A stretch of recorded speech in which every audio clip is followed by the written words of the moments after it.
Shalom, Israel. Brother Reggie Jr. here. So today, guys, I'm going to be doing Exodus chapter 18 and verse 19.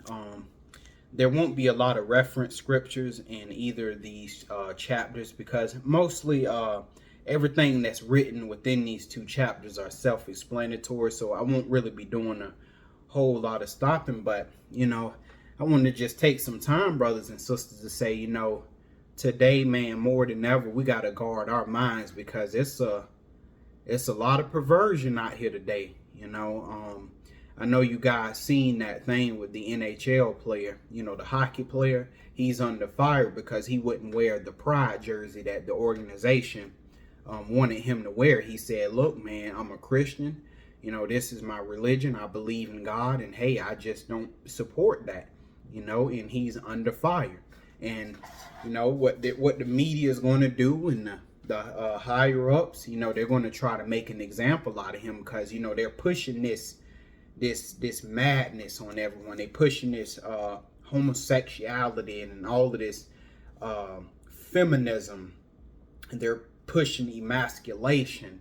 They're switching the gender roles. This is all the perversion that these higher ups are pushing on the people. And brothers and sisters, all of this stuff is coming to a town near you. We already experienced it, something similar, with COVID, trying to make everybody take the jab, threatening people's livelihood and stuff. So we can see how serious this stuff can get. It's just all up to the Most High, how hot he want to turn the oven up.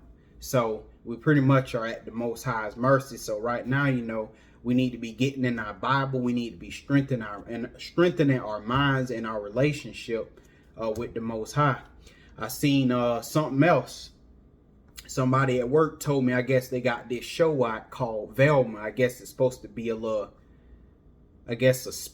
of Scooby-Doo. Well, not really a spinoff, but it's supposed to be like the new Scooby-Doo show, and it's called Velma. Apparently, Velma in there is like, she's supposed to be gay.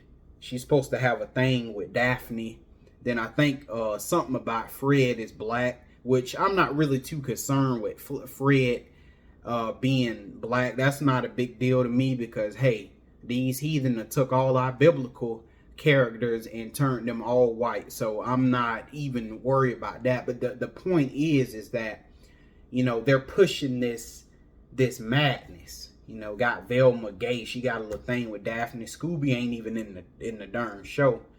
But you could just see they're pushing this immorality, and they're not trying to necessarily take us, like me. They're not aiming for me, my generation. They're not aiming for the generation before us, because we're pretty much our minds are pretty much made up. Our minds are already seasoned, but who they're trying to go after is they're trying to go after these kids, because if you can teach the kids and desensitize the kids, well, when they grow up and these higher ups push more of their agendas, they won't get any resistance from the newer generations coming up. And that's why they're desensitizing these children. I wonder if y'all remember Arthur, how it was a big uproar in Texas because they aired like a little gay episode. I guess Mr. Ratburn was supposed to be marrying some man, and I actually watched the episode myself. You have to kind of find it on the internet, but I found the episode and I said, man, look at this garbage. So you want to make sure too, brothers and sisters, if you have kids, make sure that you're monitoring what they're watching, because they pushing this stuff everywhere. Cartoon shows, they pushing it in movies. They're pushing it in, it used to only be in live action movies. Now they're pushing it in these animation movies. So pretty soon I'm gonna be about done going to the movies. Last movie I seen was Puss in Boots. That was a good movie. They ain't have no trash in there, so thank goodness. But most of these movies now and these TV shows got all kind of garbage in them. So make sure you're watching your kids, and we need to make sure that we're teaching our kids the word of God, because we oftentimes say, well, they're too young to learn, they're too young to know. Listen, Babylon sure don't think like that, because Babylon teaching your kids immorality right now. And guess what? Your kids doing just what Babylon telling them to do. So that lets me know your children are not stupid. The Lord said, train up your children in the way that they should go. So that way, when they get older, they go back to what they were taught. And what were they taught? The word of God. They're going to come right back to it. That's how it was with, my parents, They taught me the word of God when I was young and, grew up. I was bad doing what I wanted to do. But guess what? I ended up coming back to the word of God. See? So the Lord know what he be doing. Children are very impressionable, whether you think they are or not. We were once children. And a lot of the things that we were taught as kids, we find ourselves doing those things that we were taught way back when. We are today what we were when. That's the truth. But and there was another one too. What else perversion they was pushing? Y'all remember that?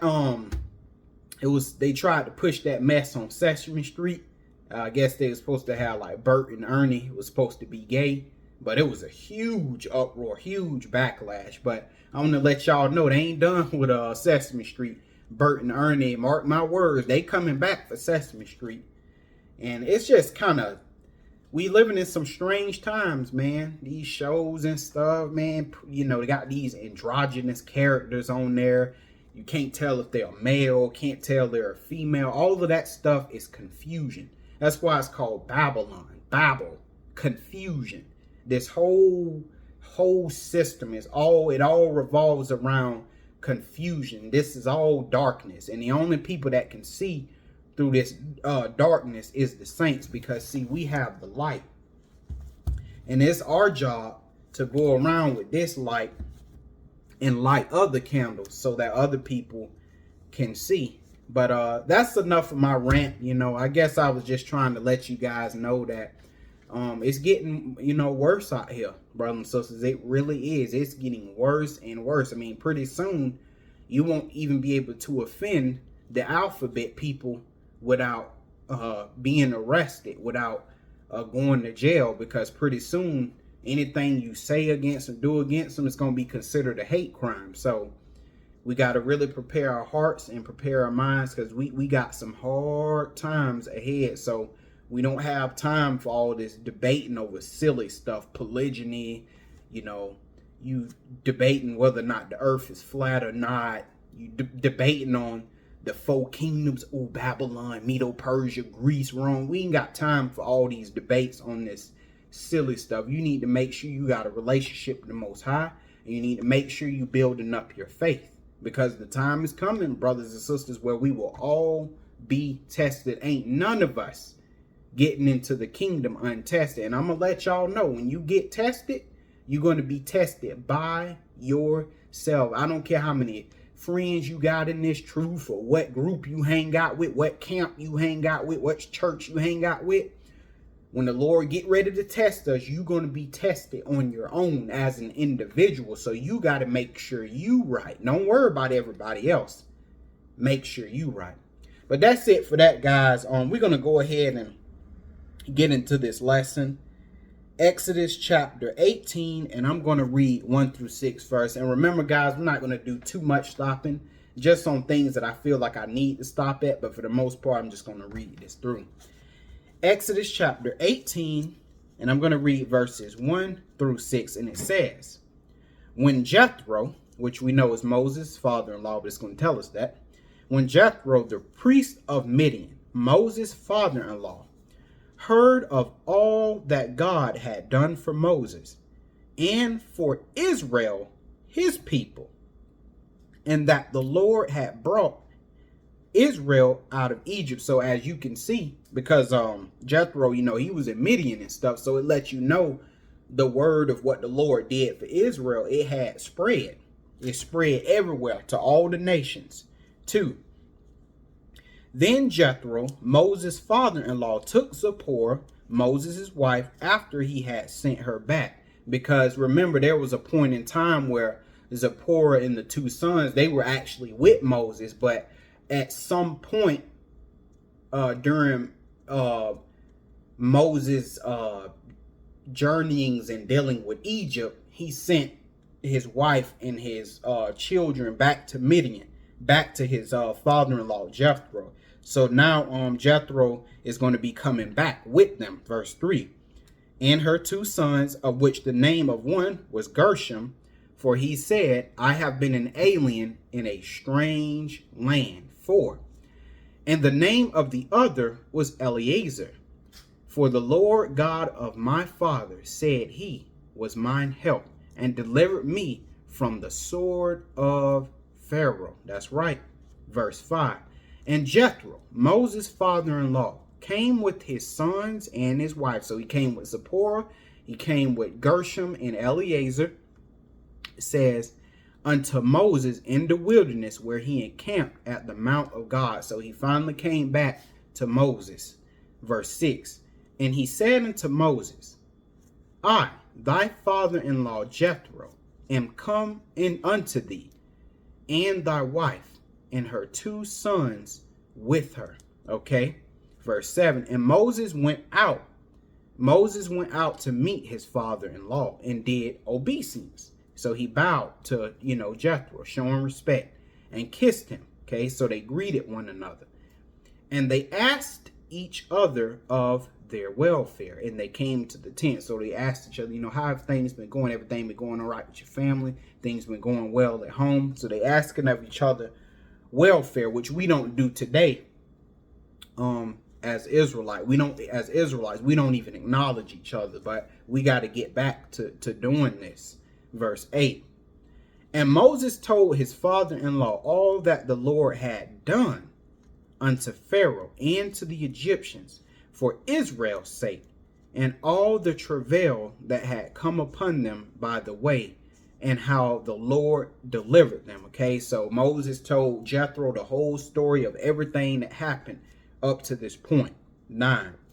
And Jethro rejoiced for all the goodness which the Lord had done to Israel, whom he had delivered out of the hand of the Egyptians. And this goodness that the Lord showed to Israel at this time is absolutely nothing. It pales in comparison to what the Lord is going to do this second time around for the remnant. Not for all Israel, only the remnant, because the rest of the Israelites, they're going to fall by the plagues of that's going to be put on Babylon. Okay, but it's going to pale in the comparison in terms of what the Lord going to do this second time for the remnant. Verse 11. It says, now I know that the Lord is greater than all gods, for in the thing wherein they dealt proudly, he was above them. Because remember, them Egyptians, not only did they serve many gods, multiple gods, they served their cattle, grass, they served the river, all that kind of stuff. But they themselves, especially Pharaoh, they thought themselves to be God. They thought themselves to be in control. The children of Israel will be free when we say they're going to go free, but God showed them different. No, they're going to be free when I say they're going to be free. And the Lord told them Egyptians up. And once again, at Christ's second coming, this fourth beast, they're going to find out who God is. Because, you got several controversies. Okay. One of the controversies is, who does the land of Israel belong to? You got another controversy, which is a big one, is who is the children of Israel? But then you got the ultimate controversy, and that is, who is God? Well, the Lord is letting us know, hey, when I come back, I'm going to show you who God is. I'm going to show you who is God and who is not, because these heathen we are among right now, I'm talking about the elite, the high-ranking ones, they think they're God. But the Most High is going to show them when he comes back, look, I'm God. I run this thing. Y'all are nothing but my puppets. That's all y'all are. They're going to find that out, though. Verse 12, and it says, and Jethro, Moses' father-in-law, took a burnt offering and sacrifices for God. And Aaron came and all the elders of Israel to eat bread with Moses, father-in-law before God. So they all dined before the Most High. Okay, now I'm going to read verse 13 through 16. And it came to pass on the morrow that Moses sat to judge the people. Okay.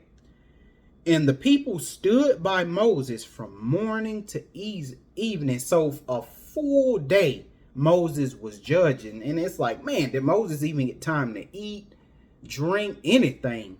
It said he was judging the children of Israel from morning to evening. That's a full day. The only luxury Moses got was at night was being able to sleep. But from morning to evening, that full day, he was done. All he was relegated to was judging. 14. And Moses' father-in-law saw all that he did to the people.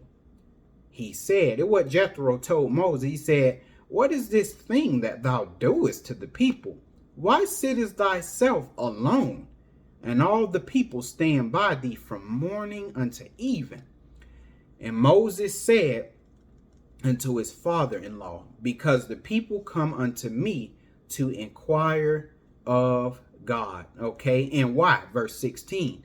When they have a matter, they come unto me, and I judge between one another, and I do make them know the statutes of God and his laws. So whenever situations had arrived in different camps of Israel, they would come to Moses to sort out the issues, to see what God said, what he thought. How do I solve this matter? Okay, but we all know with Moses doing this from morning to evening, we know this ain't healthy at all in the slightest, because he's just a man. There's no way he can handle all of that. He could if he's a spirit being, but Moses is a man right now. He can't handle all this. Verse 17 through 23, and it says, and Moses' father-in-law said unto him, so this is what Jethro said, the thing that thou doest is not good. It ain't. Because I'm sorry, can't no man handle, one man cannot handle the matters of millions of people. There's just no way.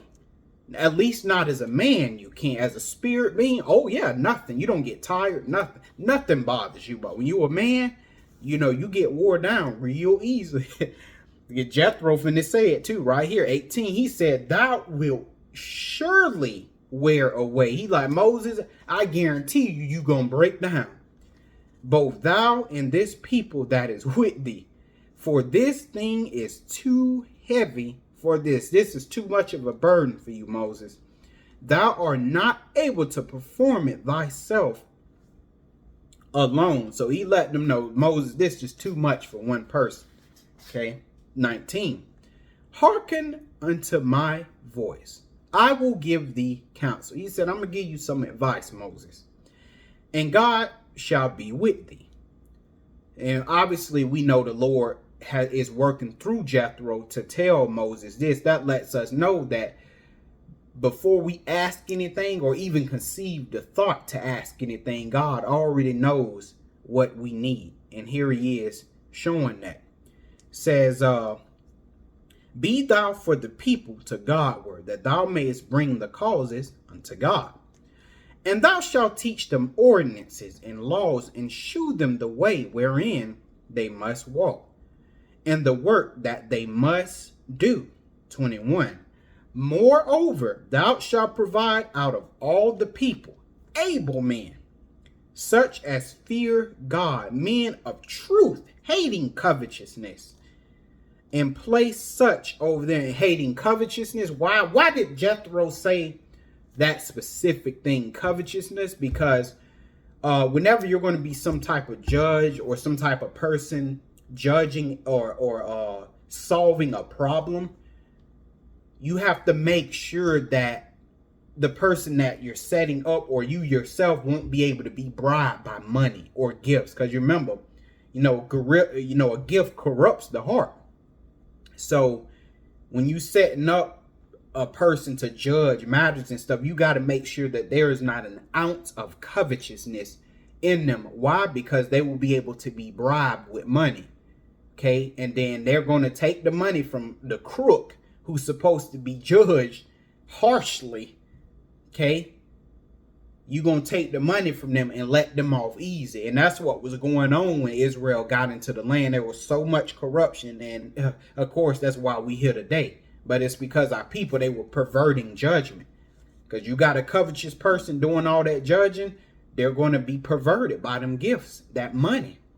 Okay, that's why Jethro said what he said. Hating covetousness, and place such over them to be rulers of thousands, and rulers of hundreds, and rulers of fifties, and rulers of tens. So the Lord through Jethro is like, look, Moses, you need to set honorable men up. You need to pick honorable men out of the children of Israel, and you need to set them over certain amounts of Israelites within the camp. And so whenever they have issues, any issue, they can go to them and not you. But if it's a gigantic matter, then they'll go to you. But for little petty stuff, Israel is very petty. We get crazy over little small stuff. So the Lord, like that little small stuff, he like, yeah, let them people you set up, them honorable men, let them handle that stuff. You handle the big stuff. 22. And let them judge the people at all seasons. And it shall be that every great matter they shall bring, in every great matter they shall bring unto thee. So yeah, for a huge matter, one that's like, okay, we don't know what to do with this, then they're going to bring it to you, Moses. But every little small matter, meaning a little petty matter, they shall judge, meaning the men you got set up. So shall it be easier for thyself, and they shall bear the burden with thee. 23. If thou shalt do this thing, and God command thee so, then thou shalt be able to endure. And all this people shall also go to their place in peace. So sometimes when you're doing the work, you need help. That's just the way it is. And that's why, in ministry, everybody should be put to work. One person should not be doing everything. We got too many able bodies walking around that shouldn't be just doing nothing. Everybody should be put to work. Everybody should be playing some type of role, contributing in some type of way. Okay. Now I'm going to go ahead and read the rest of this chapter out, 24 through 27. Okay. So Moses hearkened to the voice of his father-in-law and did all that he said, and Moses chose able men out of all Israel and made them heads over the people, rulers of thousands, rulers of hundreds, rulers of fifties, and rulers of tens. That's why you see them street camps. I love my brothers. The street camps, absolutely love them.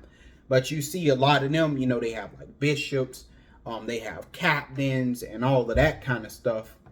Well, they do that based off of this, right here, because they understand, look, the head teacher cannot handle everything. You will go insane, literally. You will go nuts. You will lose your mind.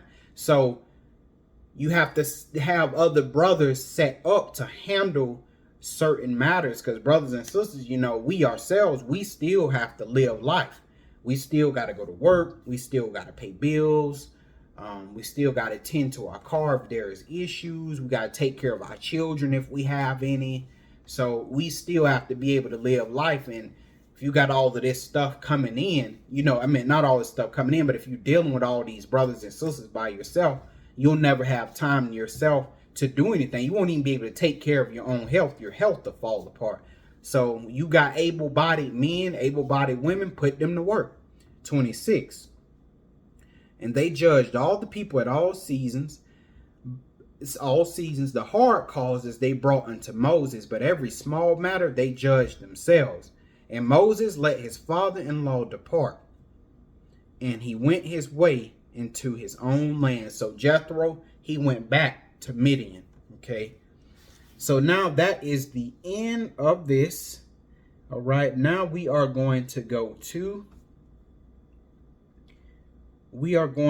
Exodus chapter 19, because the Lord is going to get ready to descend on Mount Sinai. Okay, so let's go ahead and read Exodus chapter 19, and I'm going to read verses 1 through 6. It says, in the 3rd month, when the children of Israel were going forth out of the land of Egypt, The same day came they into the wilderness of Sinai, for they were departed from Rephidim. So they left Rephidim and they came to the wilderness of Sinai. The land is literally on the other side. It says, and had pitched. Okay, no, 2. For they had departed from Rephidim and were come to the desert of Sinai and had pitched in the wilderness. And there Israel camped before the mount. Verse 3. And Moses went up unto God, and the Lord called unto him out of the mount, saying, Thus shalt thou say unto the house of Jacob, to all 12 tribes, and tell the children of Israel. Lord, what he got to tell them? Ye have seen what I did unto the Egyptians. And notice the Lord keep bringing that up, because what he's really trying to let Israel know is, yeah, trust in me and stuff, but you need to fear me, because what I did to these Egyptians, I can do it to you if you play with me. All right. It says, you seen what I did unto the Egyptians, and how I bear you on the eagle's wings. Don't ever forget what I did for you, Israel, and brought you unto myself. Nobody helped you. It was me. Not a arrow was fired, not a sword was drawn. I did this. Verse 5. Now therefore, if ye will obey my voice indeed, and keep my covenant, then ye shall be a peculiar, meaning a special treasure unto me above all people. Right? That's like a man, he got a room full of treasure, okay? And it's all precious. You're like, oh, look at all this precious treasure.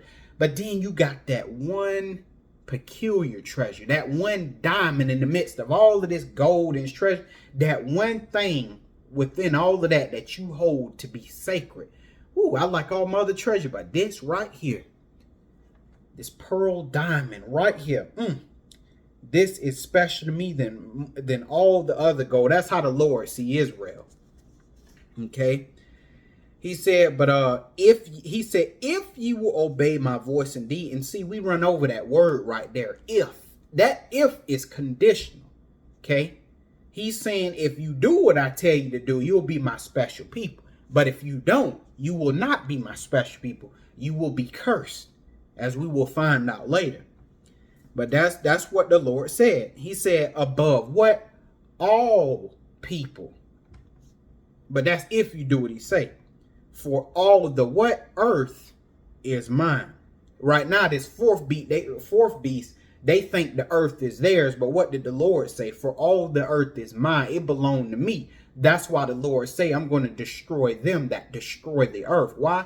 Because you're destroying my house. So I got to destroy you. Okay. Verse 5. Now, but let me go up real quick. Again, I'm not done yet. I thought I was done. But you see how he said, you'll be a peculiar treasure unto me above all people. You got certain Israelites, and then you got heathen. God don't got no special people. God don't have no people that's above everybody. He love everybody. Look, you can say that all you want, but what's written in the Bible is different, and you can't change that. If you think you can change that, hey, you got to go fight God, and that's a battle you ain't going to win. I promise you that. So, hey, it doesn't matter whether or not you like that. Why Israel got to be on top? Why we got to be on the top of everybody? Because God said it. That's why. Now, if you think you can beat God, go ahead and put your hand wraps on and go see if you can beat him. And I promise you, you will not win that battle. Okay. Now, anyway, let's keep on reading. Verse 6.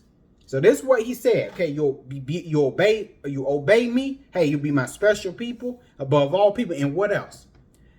And ye shall be unto me a kingdom of what? Priest. You'll be separate. Okay. And a what? A holy nation, a sacred nation unto me. A kingdom of priests. However, because we sinned and stuff, acting crazy, we know that we end up becoming a kingdom with priests instead of being a kingdom of priests. All right.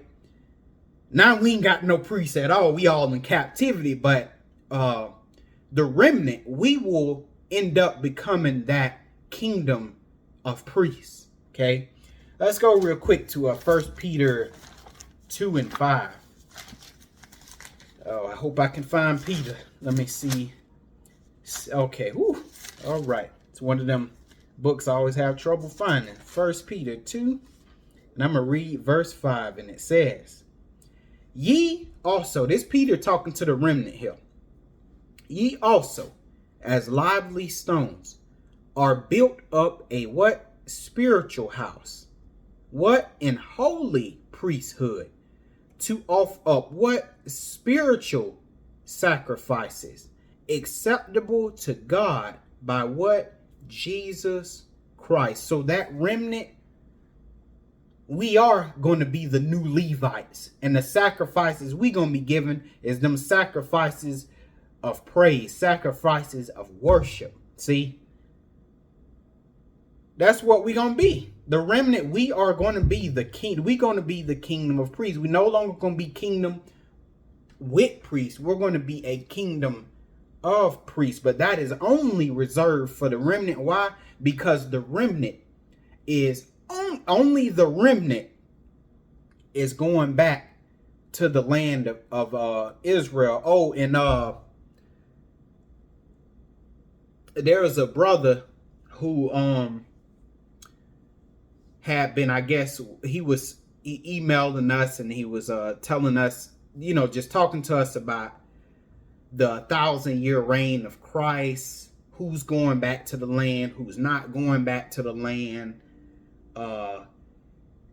He had questions regarding the first resurrection and the second resurrection. And brother, you know who you are that wrote that. I'm actually looking at that, and I've actually found out a whole lot of stuff.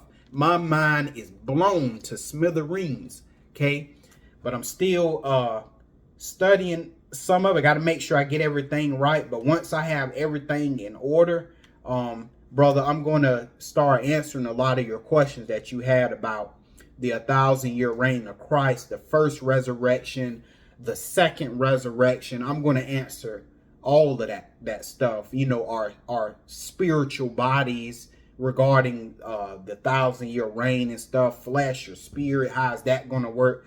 You know, I'm going to answer that pretty soon, but I'm just making sure I'm dotting all my I's and crossing all my T's, okay? I had to say that because I would end up forgetting, okay? But did I read everything I wanted to read? Yeah. So the remnant, we're going to be that kingdom of priests. We're going to be that temple that the Father and the Son is going to dwell in. So now back to Exodus chapter 19. And now I have to figure out where I was. Exodus 19, and let me read verse 6 again. And ye shall be unto me a kingdom of priests and a holy nation. These are the words which thou shalt speak unto the children of Israel. But remember, all of this stuff is conditional. Okay, that's why it said, that's why the Lord said if, because it's conditional. Right now, none of us are priests. Ain't no Levitical priests. Ain't none of us priests. Because we right here in captivity, getting punished by God. We getting our behinds handed to us. But when everything is all said and done, when the Lord purges off that soot from that gold, he's going to take the gold, which is the remnant, and he's going to make that remnant his kingdom of priests. All right. Verse 7 through 9. And Moses came and called for the elders of the people and laid before their faces all these words which the Lord commanded them. Okay. And all the people answered together and said, all that the Lord hath spoken, we will do. And Moses returned the words of the people unto the Lord. So they made a verbal contract with the Most High. So they said, yep, Lord, all that stuff you said, we will do. Hey, now the Lord is finna do something. And the Lord said unto Moses, lo, I come unto thee in a thick cloud, that the people may hear when I speak with thee, and believe thee forever. And Moses told the words of the people. So the Lord told Moses, hey, I'm going to come down on this mountain and speak to you in a thick cloud. And the people, hey, they're going to hear me when I speak to you. And I need you, what I just told you, I need you to tell the people that. Because, see, he didn't want the children of Israel to think that Moses was making all of this stuff up. Moses ain't really talking to nobody. He just kind of making all this. He's saying it's a God or something like that. He just making it up. No, the Lord, like, you gonna hear my voice. That way you know ain't none of this of Moses. Ain't none of this of Aaron. No, this is all to me. You gonna actually hear my voice. What other nation, brothers and sisters, have actually heard the voice of God? What nation, man? And then lived after hearing the voice. I mean, that's crazy. You know, these nations, they worship these idol gods with the work of their own hands. These idol gods don't speak, move, nothing. But our God, that's why we call him the living God, because he's living, he's breathing, he speaks, he walks, he talks. See, we got the living God.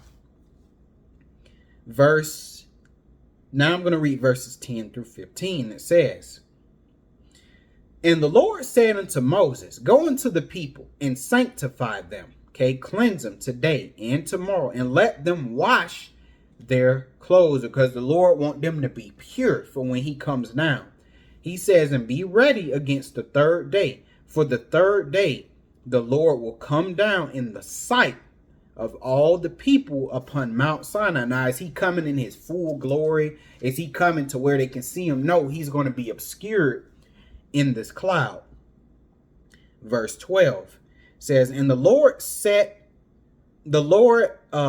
bounds unto the people round about, saying, oh no, hold on. And thou shalt set bounds unto the people round about, saying, take heed to yourselves, that ye go not up into the mount, or touch the border of it. Whosoever toucheth the mount shall be surely put to death. Because the Lord is so holy, he don't even want your nasty hands touching the very environment that he's standing on. He like, don't you even touch the ground that I walk on. That's how holy the Most High is. So we see that it's serious, man. The Most High wasn't playing, because, you know, Israel too, you know, we very curious. We're very nosy people, you know, what's that? So the Lord like, don't you run up here, man. Don't do it. Especially too, because you can't see God and live. You know, he'll have to kill you. 13 says, there shall not an hand touch it. So the Lord is reiterating it. There shall not an hand touch it, but he shall surely be stoned or shot through. The Lord said, whoever touch it, they got to be immediately stoned or shot through. Whether it be what? Beast or man. So not even an animal. It shall not live. Says, when the trumpet soundeth long, they shall come up to the mount. So he's saying, okay, whenever you hear this trumpet, whenever it sound long, Moses, that's when the people, you're going to have them come up to the mount. Verse 14, and Moses went down from the mount unto the people and sanctified the people, and they washed their clothes. And he said unto the people, be ready against the third day. Come not at your wives. Don't be up to having sex with your wife and all of that, you know, because Moses, like the Most High, he needs you focused. This is serious, because you know, been with your wife and stuff, you know, you thinking about it, you like, yeah, baby, you know what I'm saying? All that stuff. Most High, like, look, you better focus. I need your 100% full attention. I need your, in other words, he's saying, don't come at your wives, because I need your thoughts to be pure, because I will kill you. You know, that's essentially, I mean, what he's saying. So he need Israel to take this real serious, because Israel, we real playful. We play too much. So that's why the Lord having to say this stuff. 16. And we're going to read 16 through 20. And it came to pass on the third day in the morning, because the morning is the start of the new day. It is now the third, that there were thunders and lightnings and a thick cloud upon the mount, because the Lord has to obscure himself. And the voice of the trumpet exceeding loud. And brothers and sisters, we're going to hear that same trumpet again. The world going to hear it at Christ's second coming. So that all the people that was in the camp tremble. I mean, legs and knees shaking. Ankles ain't got no strength in them. 17. And Moses brought forth the people out of the camp to meet with God. And they stood at the nether part of the mount. Because remember, they couldn't touch that border. They had a boundary. Look, you touch this, you got to be put to death. God's orders. So all they could do was just stand around. 18. And Mount Sinai was all together on a smoke, because the Lord descended upon it in fire, and the smoke thereof ascended as the smoke of a furnace, and the whole mount quaked greatly. So this mount was almost basically like it was kind of like a volcano. You know how a volcano is getting ready to erupt. It's fire everywhere. It's so much thick smoke you can't even hardly see. Now I'm going to read 21 through... I got to finish 20. And the Lord came down upon Mount Sinai. And yes, guys, this is no exaggeration. No, it wasn't an angel. It wasn't Gabriel. No, this was actually the Lord. This was actually the one that we call Christ, known as Jehovah at this time. But this was actually Christ. He came down as God on this mount. Okay. And he says he came down upon Mount Sinai on the top of the mount. And the Lord called Moses up to the top of the mount. He didn't call Aaron. He only called Moses at this time. And Moses went up. 21 through 25, and we'll be done. And the Lord said unto Moses, go down, charge the people. So there's a little bit of urgency here. The Lord said, go down, Moses, charge the people, lest they break through unto the Lord to gaze, and many of them perish. That means the Lord had already sensed that Israel was getting ready because they knew something was in that smoke and stuff. So they was getting ready to go through and see. They knew God came down, but Israel couldn't help it. They really wanted to see God. This is our chance to look at him, to see how he looks. The Lord sensing it, he already knew. He said, Moses, go ahead and go down there. Tell these people to stay back, because they getting ready to break through to gaze upon me.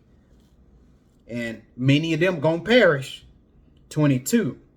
He says, and let the priests also, which come near to the Lord, sanctify themselves, lest the Lord break forth upon them. So he said, hey, make sure these priests and stuff, he's like, look, hey, make sure that they clean, they're cleansed, make sure they mind pure, they ain't did nothing crazy, said nothing crazy, thoughts pure, because I'll break forth on them. See, around the Most High, he only wants purity. He wants a clean mind. He don't want no filth around him. This is the Lord we dealing with, man. He don't play. This is the severe side of God. He's kind. He's very merciful. But when the Lord gets serious, y'all, he gets serious. 23. And Moses said unto the Lord, the people cannot come up to Mount Sinai, for thou chargest us, saying, set bounds around the mount, and sanctify. And the Lord said unto him, away, get thee down, and thou shalt come up, thou and Aaron with thee. So he said, go get your brother. But let not the priests and the people break through to come up unto the Lord, lest he break forth upon them. So the Lord reiterating one more time, he like, look, don't let these people and these priests. And why did the Lord say it? Because he was reading their minds. He knew they was getting ready to do it. So he like, go down and tell them, do not come up there to come and try to see me and see what I look like, because I'm going to break forth on them. Verse 25. So Moses went down unto the people and spake unto them. All right. But that is the end of Exodus chapter 18 and 19. And I cannot wait, because we're going to get ready to get into Exodus chapter 20, because in Exodus chapter 20, the children of Israel, they're going to get ready for the first time to hear with their own ears the voice of the God that saved them and delivered them out of the hand of Egypt. And I hope you guys got some understanding. And with that, shalom.